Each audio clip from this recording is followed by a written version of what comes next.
Apa yang menyebabkan kalangan terpelajar jadi predator seksual? Hingga seperti apa pencegahan maupun penanganannya? Kita ulas selengkapnya bersama kriminolog Universitas Indonesia, Adrianus Meliala. Prof. Adrianus, selamat malam. Selamat malam, Mbak. Ya, Prof, ini ada dua kasus belakangan yang mencuat. Ada dosen Fakultas Farmasi yang melakukan kekerasan seksual atau pelecehan seksual. Dan yang terbaru adalah dokter residen anestesi yang juga melakukan pelecehan seksual. Sebenarnya apa yang terjadi, Prof, sehingga membuat kalangan terpelajar atau dosen termasuk juga dengan tadi dokter ya ini bisa melakukan hal sekeji ini? Saya kira pertama-tama yang ada adalah hasrat ya yang tak terbendung atau hasrat yang menyimpang ya. Jadi kalau hasrat yang terbendung itu bisa berupa satu keinginan seksual yang luar biasa besar, tapi juga bisa berupa hasrat yang menyimpang. Ini misalnya dialami atau terlihat pada kasus Kapolres Ngada misalnya. Nah, maka hasrat itu kemudian lalu menemukan caranya, yakni pemanfaatan relasi kuasa. Pemanfaatan hubungan struktural antara dia sebagai pihak yang lebih berkuasa dengan objek seksualnya yang lebih lemah. Dalam hal guru besar farmasi UGM, antara dia dengan bimbingannya. Dalam konteks dokter anestesi, antara dia dan pasiennya. Atau pada konteks Kapolres Ngada, antara dia dan masyarakat sipil. Dengan kata lain, selalu ada unsur seperti itu, agar kemudian hasrat tersebut dapat dengan mudah dilampiaskan tanpa ada perlawanan. Demikian. Dalam artian, berarti artinya hasrat ini lebih besar daripada pikiran rasional mereka? Ya tentu kalau dibilang rasional, ya tentu dia akan berpikir begini. Kalau ketahuan, maka semua privilege yang dia miliki, posisi-posisi yang dia miliki bisa akan hilang. Dan ternyata hilang kan. Namun itu kan tidak cukup membuat yang bersangkutan itu menahan atau menangkal perbuatannya. Hasratnya jauh lebih besar dari rasa takut akan kehilangan hal-hal yang menjadi struktur sosialnya. Nah, maka kita bisa bilang bahwa itulah hasrat yang tak terbendung tadi. Nah, yang kedua adalah tadi adanya relasi kuasa yang membuat dia dengan mudah bisa mengeksploitasi objeknya, ya, yang dalam hal ini dia yakin dapat dikuasainya dengan mudah. Demikian. Karena juga mungkin korban-korbannya ini percaya ya kepada pelaku ya, seperti misalnya dosen farmasi lagi kan tidak mungkin kan melakukan hal-hal yang tidak terpuji begitu, termasuk juga dengan dokter anestesi ini ya, Prof. Ya percaya itulah sebetulnya hasil daripada eksploitasi atas relasi kuasa tadi.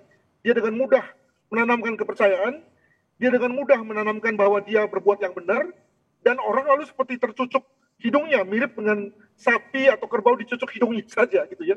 Ada yang memakai pendekatan percaya, ada yang memakai pendekatan takut, ada yang memakai pendekatan yang ya karena profesor ngomong begitu maka pasti benar begitu ya. Dan jelas bahwa relasi kuasa itu menyebabkan dia berada pada posisi yang diuntungkan untuk kemudian berbuat sesuatu, dan rentangnya tidak hanya soal eksploitasi seksual loh. Ada kalanya si orang yang lebih kuat ini bisa melakukan misalnya minta uang, memanfaatkan untuk mendapatkan jabatan, sampai pada hal-hal yang bersifat kekerasan seksual sebagaimana terlihat pada kasus ini. Demikian. Contohnya seperti yang dokter anestesi atau dokter residen anestesi ini, Prof. Adri, kan kita misalnya sebagai keluarga pasien kan pasti kita mengikuti dong apa saran dokter begitu kan, dan tidak pernah terpikir pasti kan saya akan diapa-apakan begitu, karena ya saya pasti percaya saja begitu.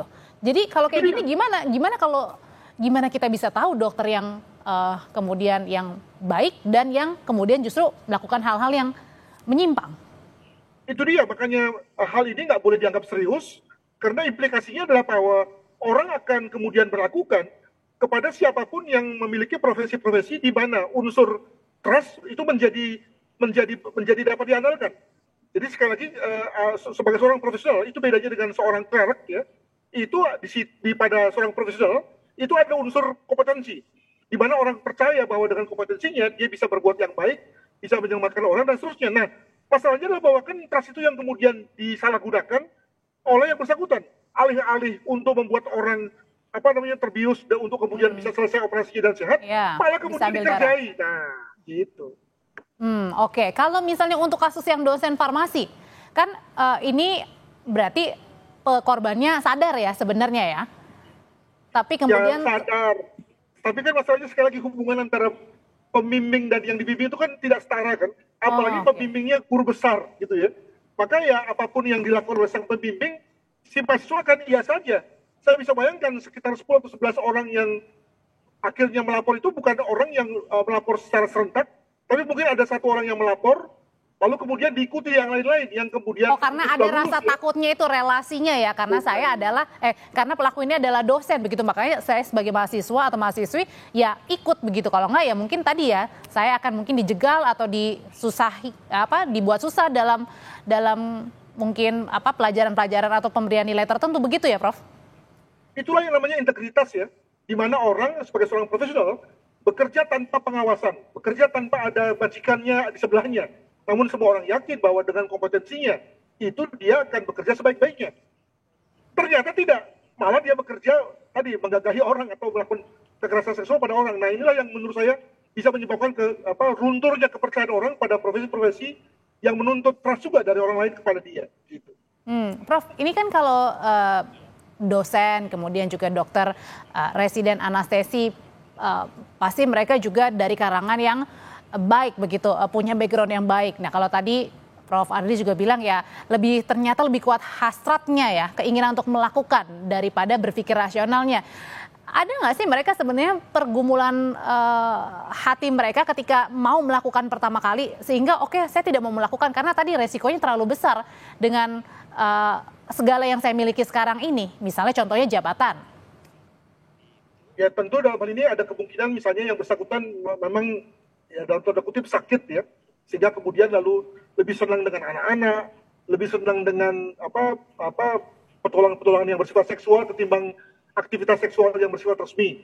Ada pula yang bersangkutan memang makanya kemudian disebut sebagai predator ya, itu memang niatnya untuk menghancurkan orang. Ada pula orang yang kena kesempatan lalu kena terbiasa memakai kesempatan sehingga kemudian menjadi dalam tanda kutip tuban gitu ya, macam-macam lah gitu ya. Nah yang penting adalah bahwa dia belum ketahuan dan untuk itu maka merasa aman untuk terus melakukan pekerjaannya, melakukan aktivitasnya. Padahal Prof, kalau yang dokter anestesi ini kan dilakukannya di rumah sakit ya Prof ya?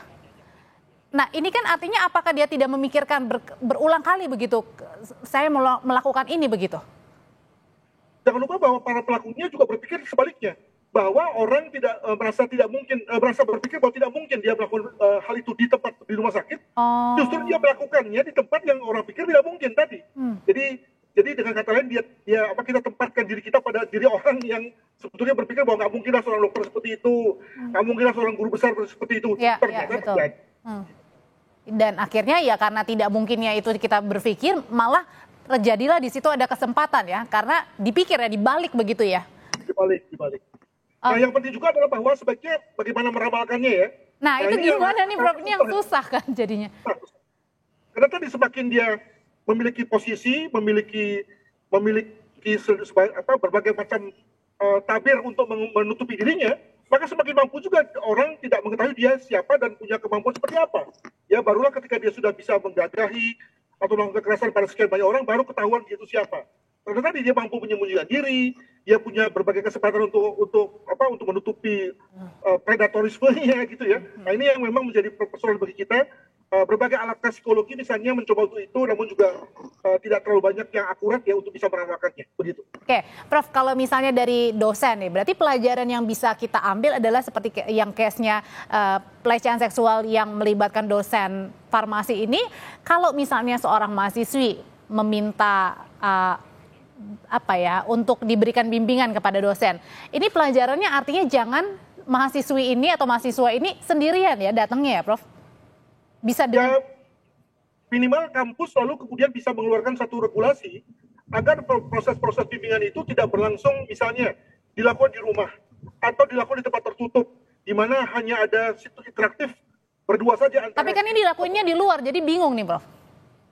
Ya, kalau saya baca berita dilakukan di rumah itu, makanya kemudian lalu dia dengan leluasa bisa melakukannya, mungkin sekali dalam hal ini keluarganya tidak ada ya. Nah kalau bicara mengenai pendekatan regulasi yang ada di tempat saya di UI misalnya, maka ada ketentuan dari rektor bahwa bimbingan itu harus dilakukan di kampus, di tempat yang terbuka, kalaupun misalnya di kamar atau di ruangan juga itu harus terbuka gitu ya, sehingga sekali lagi menutup kesempatan jika si pembimbing ya kayak saya ini misalnya lah gitu ya, itu lalu berpikir macam-macam, maka kesempatannya ditutup ya dengan aneka macam regulasi tersebut, begitu. Oke, itu kalau misalnya sebagai mahasiswa atau mahasiswi, kalau misalnya tadi sebagai keluarga pasien misalnya atau sebagai pasien, nah ini gimana caranya kita bisa memproteksi diri juga ketika berada di rumah sakit? Waduh, saya terus terang nggak tahu ya. Tapi sekali lagi makanya inilah yang kemudian menjadi hal yang bagi saya jadi menyakitkan ya. Karena tadi hal-hal yang harusnya diserahkan pada kepercayaan orang, maka sekarang menjadi dikulik kan, gitu. Harusnya orang percaya penuh pada seorang dokter anestesi bahwa dia aman di tangannya, sekarang dikulik-kulik nih, gitu ya. Nah itu kan bagi para profesional yang berusaha untuk bekerja benar menjadi menyakitkan kan.